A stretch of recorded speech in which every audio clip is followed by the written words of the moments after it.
More than 20 conservative intellectuals railed against the frontrunner. But this week, Trump also got a big personal endorsement. Check this out.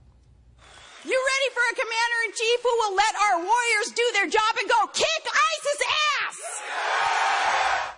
So, Michael, who moves more votes, the thinkers at the National Review or Sarah Palin? I don't know. We'll find out once the voters go to the polls. Look, good conservatives are split amongst all sorts of different candidates. What we have seen in the last week is that the establishment has become completely unified, and they're unified in trying to kill Ted Cruz.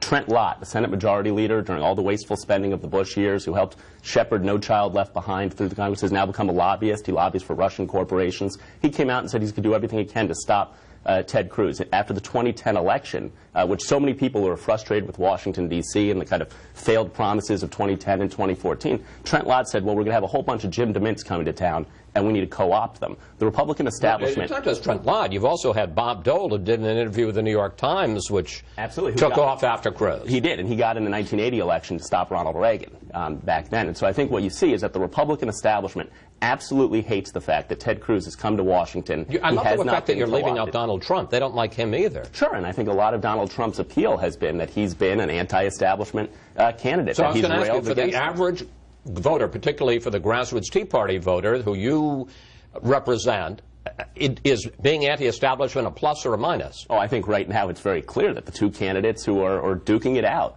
are the most anti-establishment candidates. Donald Trump because of his personality, Donald Trump because of the things he's said, and Ted Cruz because of his conservative ideas, because he hasn't been co-opted. He's fought them, they hate that, and most importantly, they fear that Ted Cruz hasn't been able to be co-opted.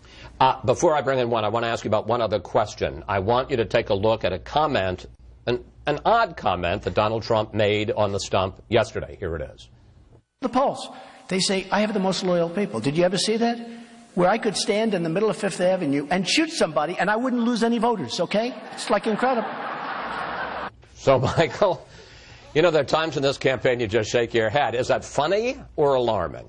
Well, I mean, I think he meant it funny. It probably is funny. There's certainly no evidence that it's not true at this point, but I think it's because Donald Trump has run a campaign breaking every single rule of politics. That's what people want, because every single rule of politics has gotten this country $19 trillion in debt. You don't do that without a lot of bipartisanship. You don't do that with a lot of... And that's why Ted Cruz is so hated by the establishment. That's why Donald Trump has taken off. This is an anti-establishment year, and it's a good thing that it is.